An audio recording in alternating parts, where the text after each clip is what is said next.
नमस्कार दोस्तों, मैं सन्नी शर्मा फिर से हाजिर हूँ अपने चैनल शिव गोरक्ष और गुरु गोरखनाथ। तो दोनों मेरे चैनल है, एक ही वॉइस रिकॉर्ड करता हूँ दोनों चैनल के लिए। तो आज का जो टॉपिक है, टूटी हुई माला का शुद्धिकरण और क्यों टूटती है माला पूजा काल में, इसका क्या कारण है।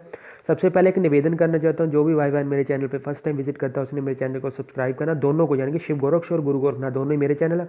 आप मेरे को फॉलो भी कर सकते हो, मेरा हैशटैग है सन्नी शर्मा नाथपंथ है, और मेरी वेबसाइट जो ब्लॉग है वो भी सन्नी शर्मा नाथपंथ .blogspot.com या .in लगा के आप सर्च कर सकते हो गूगल पे।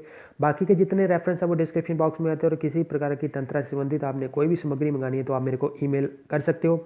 मेरी ईमेल आईडी है sunnySharma0505@gmail.com। उसके अलावा मेरे को कॉल मी फॉर ऐप से भी कॉल कर सकते हो। मेरी आईडी है गुरु गोरखनाथ @cm4।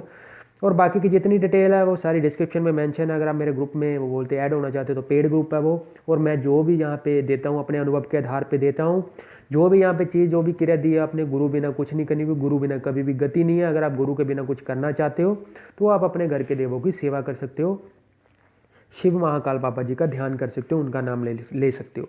और उसके अलावा आपने किसी प्रकार की तंत्र से संबंधित कोई सामग्री मंगानी है, जैसे कि सिद्ध रुद्राक्ष की माला या कुछ भी, आप अपनी सुविधा के अनुसार माला मेरे से सिद्ध करवा सकते हो। चाहे वो लक्ष्मी के लिए करवानी है, आपने पैसे के लिए करवानी है, कवच के लिए करवानी है, सिद्धि के लिए करवानी है, जो अपनी रक्षा कवच के लिए करवानी है, एनीथिंग कैल्स आपने कुछ भी करवाना वैसे आपको सिद्ध करके मिल जाएगी।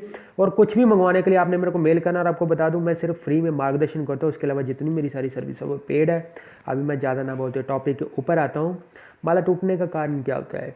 किसी भी गुरु के द्वारा दिया गया मंत्र, या आप किसी भी माला के साथ जब आप कोई भी मंत्र जप करते हो तो उसके साथ क्या होता है कि जब माला को मंत्रों के ऊपर फेरा, यानी कि जब फेरते हो आप माला, हर एक मंत्र को एक एक मन के ऊपर फेरा जाता है, तो अनुभव में सबसे पहले क्या होता है कि माला में आपको भारीपन महसूस होता है। आपको माला वो भारी लगती है कि ये भारी क्यों होने लगी है। उसके बाद क्या होता है कि आपको हाथ में महसूस होता है, कभी कभार ऐसे होता है कि जैसे स्टक हो जाना, किसी चीज़ का एकदम से रुक जाना, या आपसे खींची ना जाना।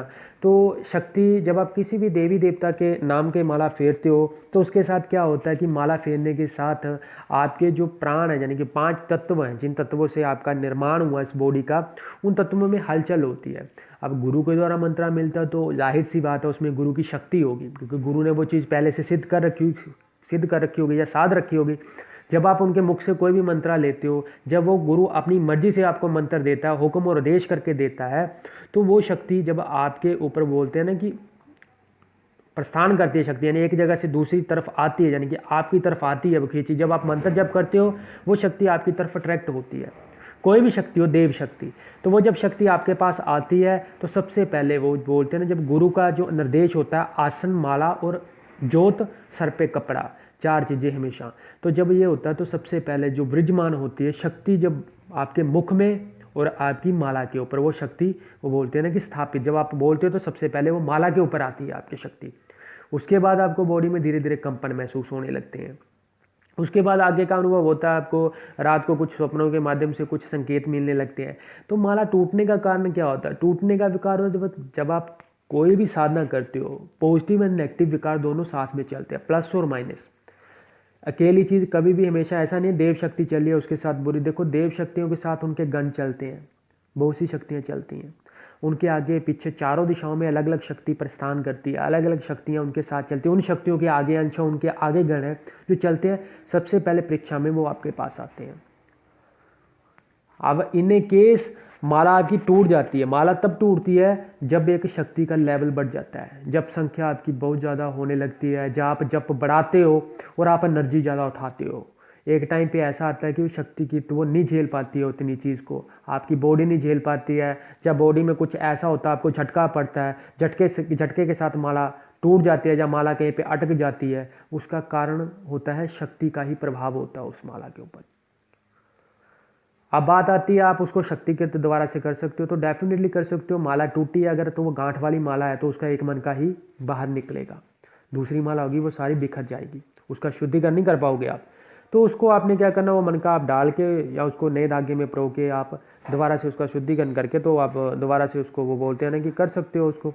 अब शुद्धिकरण के लिए क्या करना, आपने शिवलिंग के ऊपर जाना है, वहाँ पे उस माला को रख देना है, और रखने के बाद क्या, उसके ऊपर आप जल चढ़ा दो, और आप शिवलिंग के ऊपर उसको रखते हो, जल चढ़ा दो, और वहाँ पे अगर आपके पास नाथों की मुने की बबूत है तो उसके ऊपर बबूत लगा दो आप। जब गंगा जल से आप उसको स्नान कर दो, एक दिन आप उसका स्नान करके मंडे को वहाँ पे ले जाके आप माला उसके शिवलिंग के ऊपर धर दो, वहाँ पे ओम नमः शिवाय का आपने जप करना है 108 बार। वो माला आपकी दोबारा से एक्टिव हो जाएगी, सिद्ध हो जाएगी। फिर आप उसके ऊपर मंत्र जाप दोबारा से शुरू कर दो। जब आप वो चीज़ शुरू कर दोगे तो उसके साथ जैसे जैसे मंत्र पढ़ते जाओगे, गुरु की शक्ति के साथ दोबारा से वो आपकी शक्ति गिर तो हो जानी है।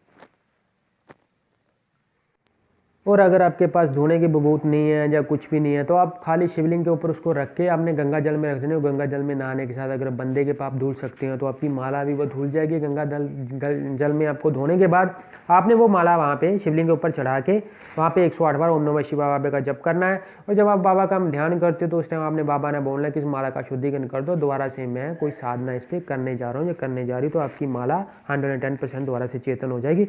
आप उसके ऊपर जप कर सकते हो। और आशा करता हूँ कि मेरे द्वारा दी गई जानकारी आप लोगों को स्पष्ट और अच्छी लगी हो।